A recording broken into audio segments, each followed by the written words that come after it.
Bene, allora Very well. So let's go back to where we were before our break. We had quite a lively Q&A session, and there were a number of important points made in the course of the debate. So let us try and continue examining these various issues with the help of our panelists, Professor Harry Daniels from the University of Oxford and Dr. Hau Ming Tse, architect and researcher, as well as member of the technical advisory group of the OECD's organization. We will be looking at some British schools in the course of this panel discussion, and we will be looking at the results of a very interesting research project headed by Professor Daniels on the subject of designing new schools based on the use and purpose of these buildings. So we will be looking at design, but examining usage. So researchers have observed what happens in schools, how schools, new schools, were then used by their occupants.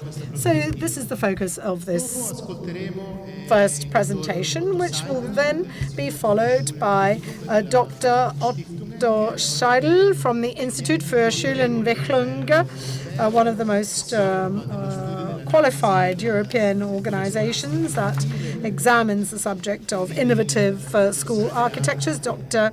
Seidel began his career as a teacher, and then with the Montag Stiftung, the institute that he founded, he discussed the subject of architecture and design.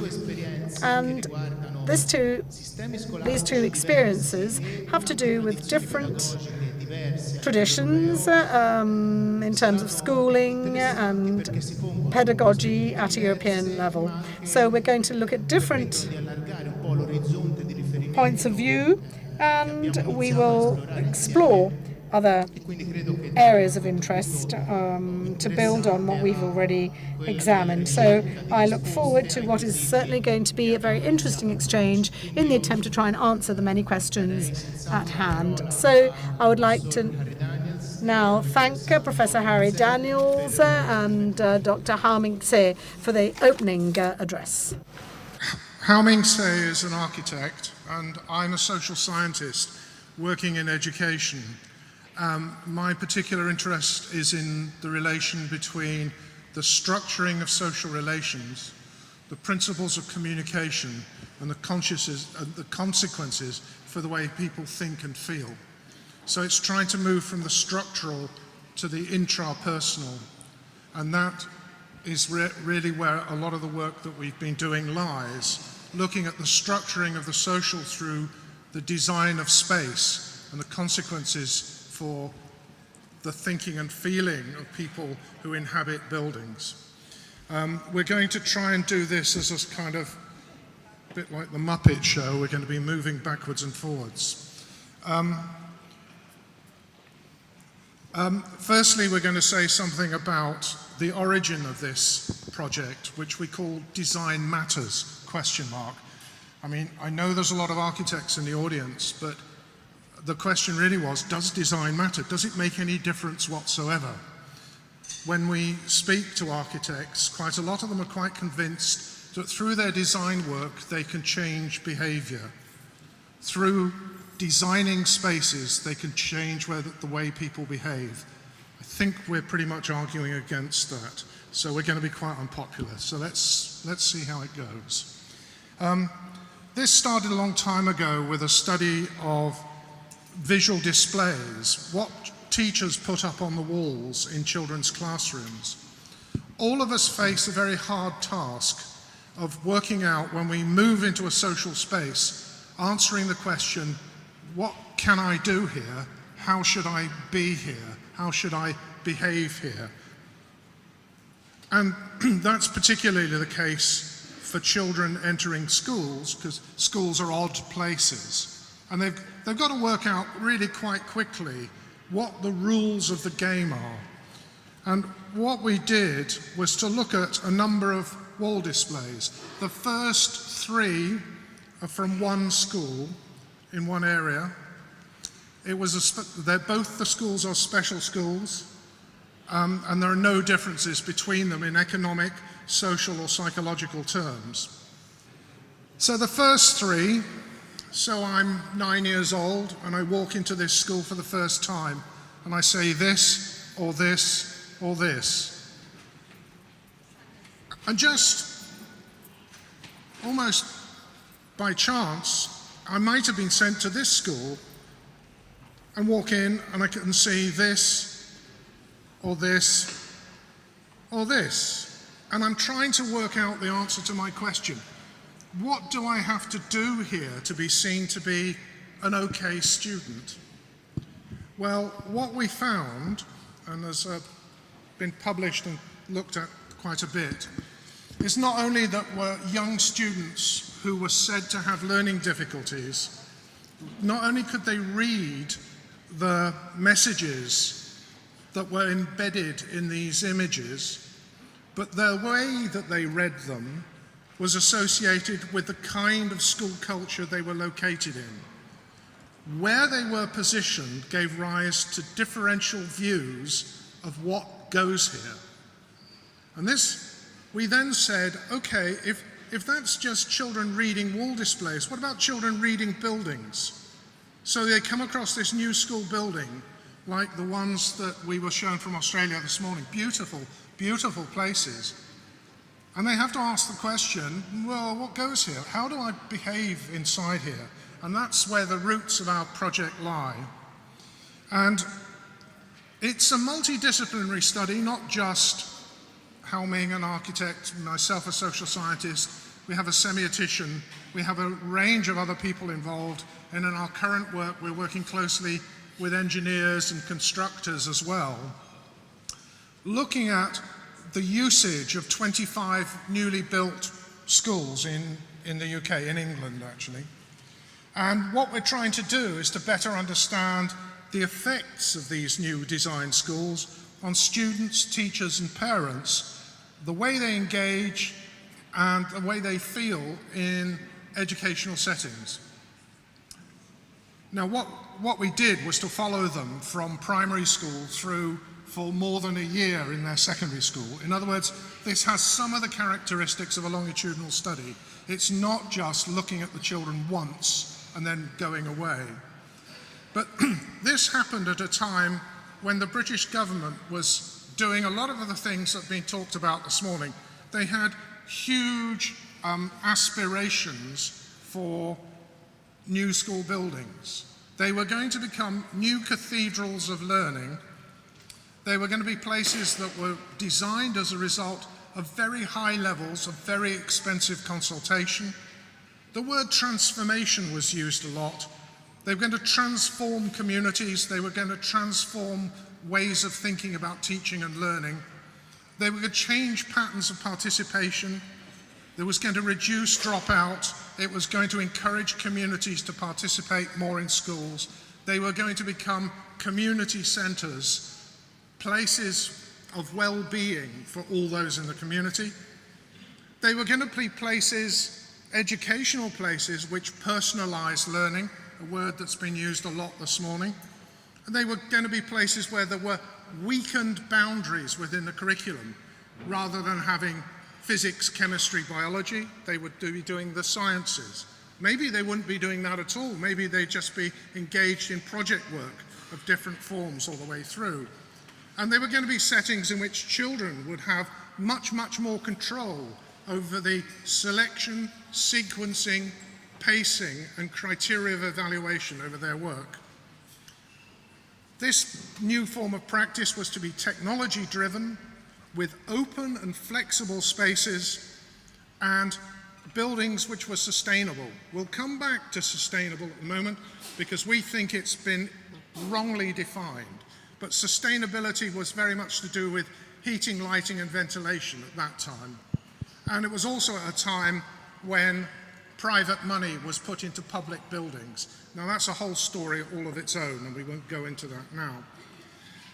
One of the things that struck us about this, and this is where we'll probably get bricks thrown at us from the audience, was that the designers had sat in a meeting and they'd come up with a vision, maybe together with the clients, about what the future of schooling was going to be, and they'd come up with a design which they thought they could, as it were, throw forward in time. By throwing forward in time this new design of a building, it would land maybe 2 years later. And when it landed, and the children came in, and the teachers came in, their practice would be changed. It would be a fundamentally different form of practice as a result of the building being put there. Now, we're going to talk about some of the evidence that we have, and this is in a context of a really wide-ranging, and again, going back to the Australian presentation, we have collected significant amounts of data on attainment, on well-being, on perceptions of safety and security, and so on and so forth. But we're looking at just 5 schools in one area, one relatively poor area of southeast England. And this was an area where the people who were responsible for commissioning the school said, this is what we're going to do. In this footprint, we're going to shift the practices of teaching and learning with spaces that were dedicated to particular subjects and formal, much more to being informal and flexible. So this was a local authority, a region, saying, this is our task, this is our work, this is what we're going to do, and it's school buildings that are going to be the tools that enable us to do this kind of work.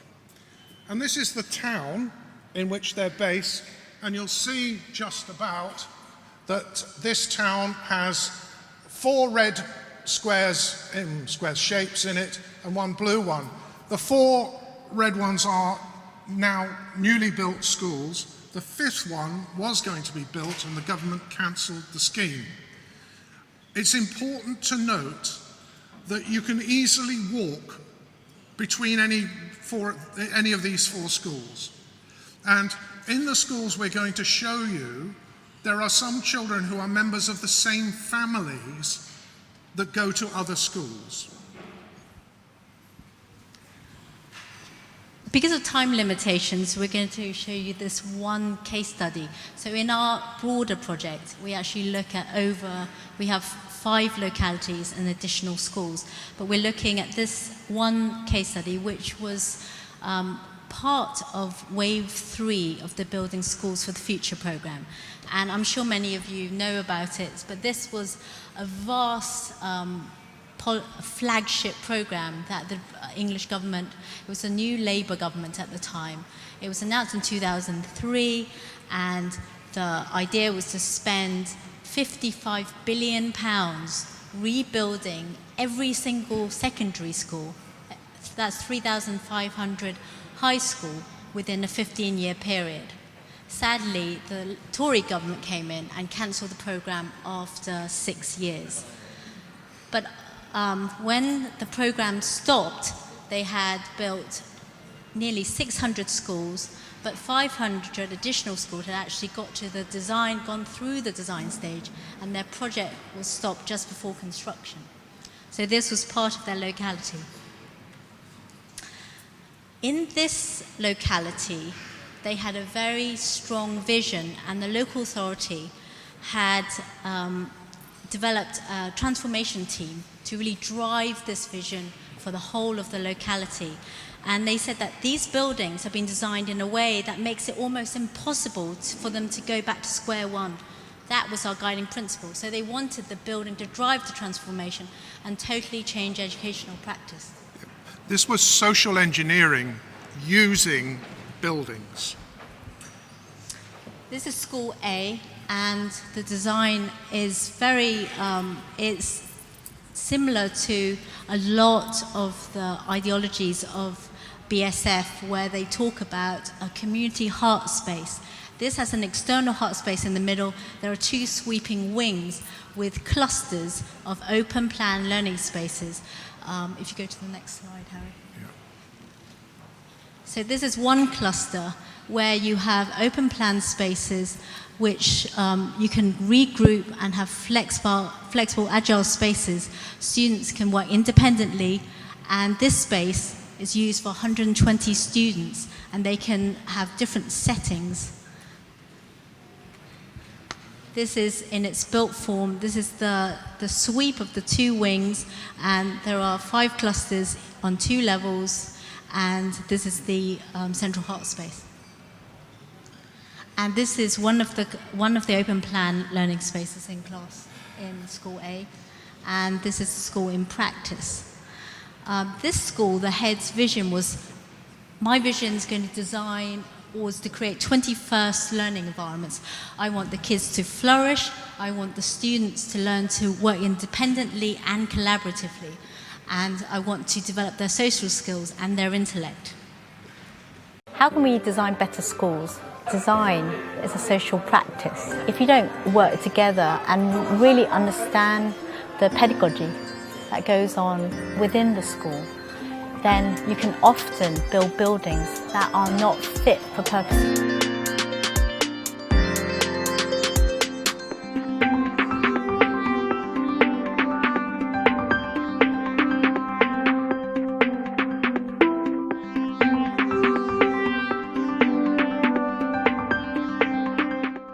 It began by us really thinking about what we saw learning looking like in the 21st century. What sort of building would you need to facilitate that?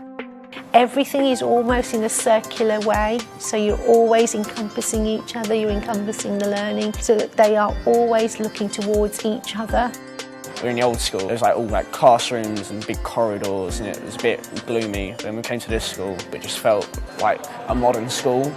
There's 5 zones and they're all big thing, you can fit about 4 classes in, and it's open learning.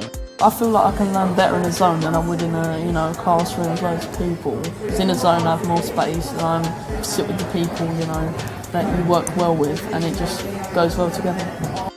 And if you look at the spaces they work in, it's very similar to the professional working environment. So they're learning 21st century skills that the commercial world's demanding. So design does matter. The conversation and the way the zones are set up and the way we expect the children to engage gives them confidence. Since we've had this building, our results have improved enormously. We've got more children staying on, we've got more children going to university. It makes them feel wanted and it gives them an aspiration.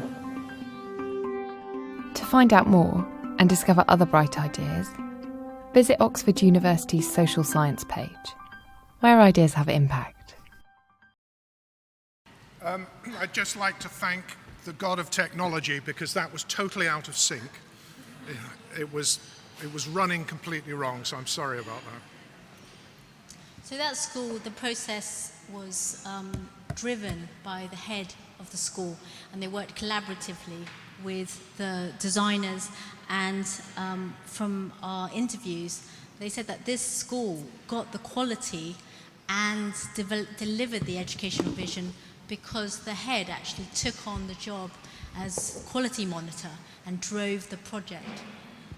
So School 1, heavy involvement of the school, heavy involvement of the head teacher, determined to make sure that she got the kind of school she wanted for the practice that she wanted to follow. She also got the teachers to simulate the use of space that they were going to be using. They learned how to do teaching in this new space. It was completely different to the spaces they had before. So they took a gymnasium and they laid it out like a classroom, and they practiced teaching in that place. And every Thursday night they have sessions where they learn to use the school spaces. So this is new tool, learning how to use it to do a new job. This is School B, so it's 5 minutes walk away, and this is a girls' school, and the other school A is a boys' school, and actually you have a number of families who have girls and boys in the comparative schools. This is a similar design with 2 hearts and the open learning zones running between. This is one of the zone areas with flexible settings led by the same transformation team, so very similar design concepts. In practice, what happened was that the head drove the vision, but she didn't have a process of occupation in place. The moment the teachers moved in, the students said it was noisy, the teachers didn't know how to use the open plan learning spaces. So 6 months after they moved in, the heads instigated a program of rebuilding walls, so they recellularized the entire school. School C, which is further along, this is a Catholic school, and it was part of the same program. This is the most radical design. They really had spaces which were extraordinarily beautiful. They have a central space where you have a whole school assembly, and then they have open school within school clusters off this wing. And here's the vision of one of the wings. And the radical design actually had 12 open plan class settings of 30 opening up into a double height atrium. But they actually did not instigate a program of learning how to use it. There was no piloting. So when they entered the school, even though it was enormous, this was the highest in terms of economic cost. This building cost £30 million, but 18 months after they moved in, they had huge, the new head who came in, the old head left, the new head came in and said that students hated the spaces, they were too noisy. The teachers left, and they had to borrow £1 million from the local authority to recellularize these spaces. So we've got a lot of data, but students will say when we had the open plan spaces, the teachers were shouting over each other. Now we have glass walls, the teachers shout even louder because they have very small classrooms, and because they've had to retrofit, the environmental and acoustics do not work, the lighting and ventilation. So you have a building that's really not fit for purpose, and they're really struggling with the educational practices they're trying to develop here. This is School D, which is the 4th school, and this was a really interesting process. They went through a really heavy level of consultation. This was the exemplar school where they spent a lot of investment developing a vision for the school. The school signed off, loved the process. They had an entire year of consultation.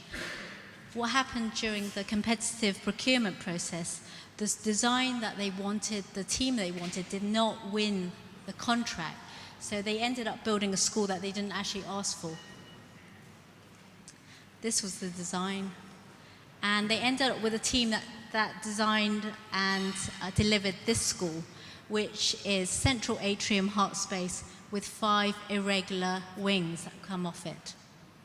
What's happened in practice is that the moment the staff went in there, due to the whole process, they spent a lot of money on consultation. When they actually built the building, there was a lot of heavy value engineering. The acoustic and mechanical specification were reduced significantly, so they ended up with very poor basic office type acoustic performance in open plan learning spaces. So when they went in there, the teachers said it was too distracting, students couldn't work, and they didn't really have a practice in place. So what we found when we went in and interviewed the teachers, they had no money to develop it further, so they just dragged random old furniture to develop classrooms, or what felt like classroom spaces. And on one floor, the teacher in this photograph refuses to teach if the other spaces were occupied. So they have to timetable it that the entire floor, which is designed for 4 classes, can only teach 1 class at a time. And then School E went through the whole of the design and construction process. And after that, when the Tory government came in, the whole project was cancelled. So this school, the last school, sadly, is a school where you hear that they actually have to tape up the windows, run around with buckets, because the building is in such a bad state of repair. Right. So, school 1, learn how to use it, practice how to use it. It's a new kind of work. We've got to learn how to do that kind of work. So that was their relation between new work with a new tool, new building. School 2, what was school 2? Oh, school 2, they started off with one head teacher who was trying to do that, but didn't do it very well. And then they started to build walls back in again.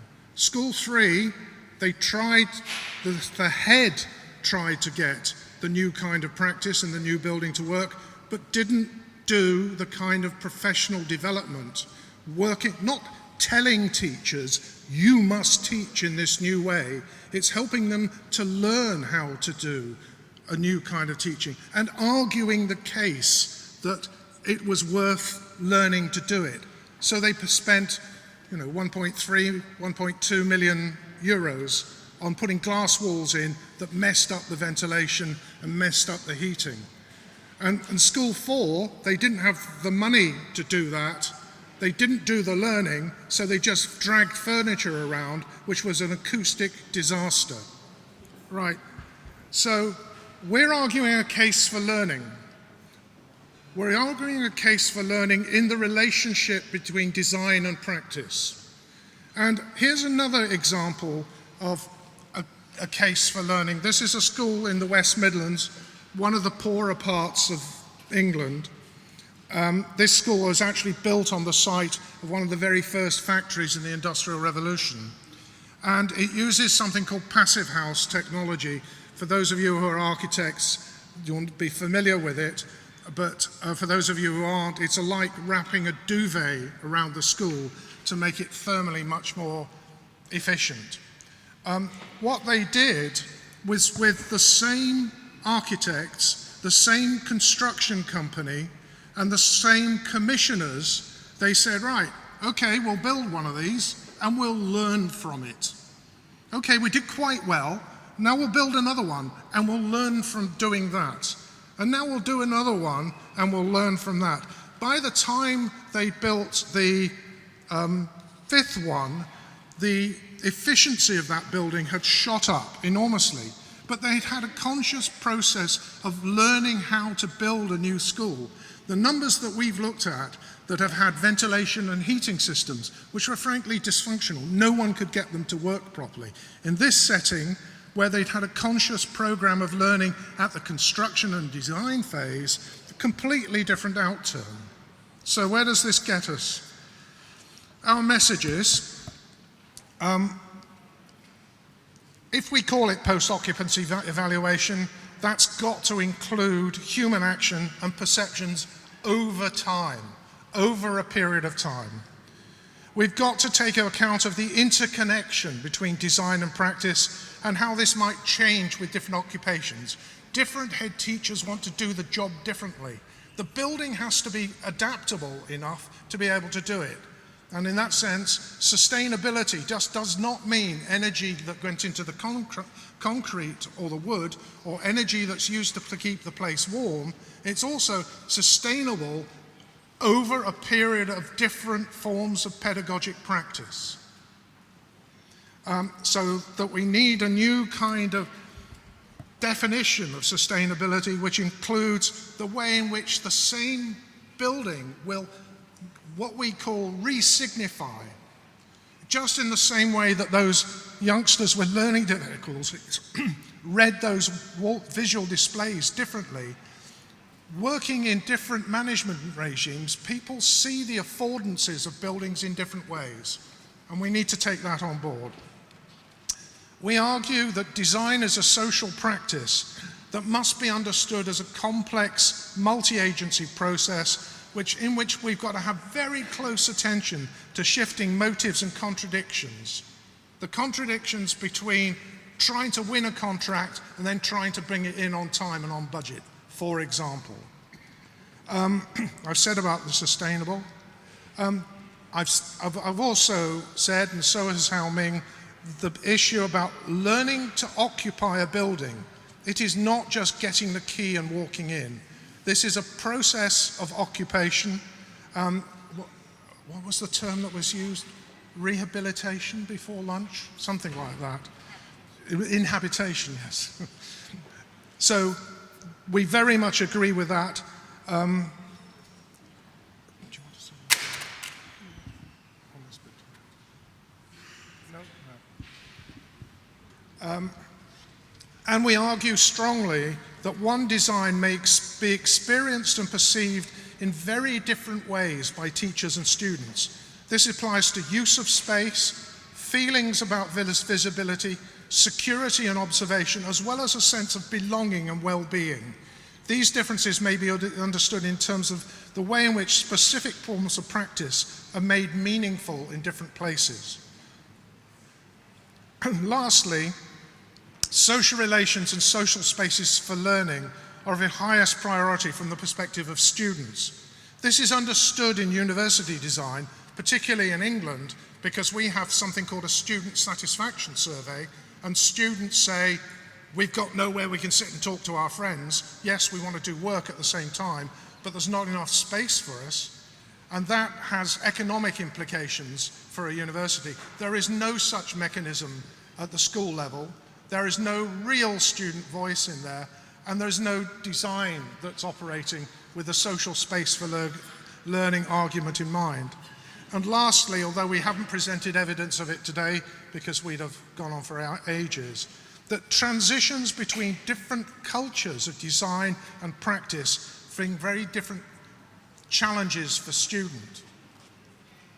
And one of the things that we've done is looked at the typical ways in which someone will move from a primary school to a secondary school in terms of the transitions they have between cultures of space and cultures of pedagogy. So we are arguing that design matters, but only when it enters into a satisfactory dialectical relation with practice. And actually, design on its own, we don't believe really changes practice. Sorry. Thank you.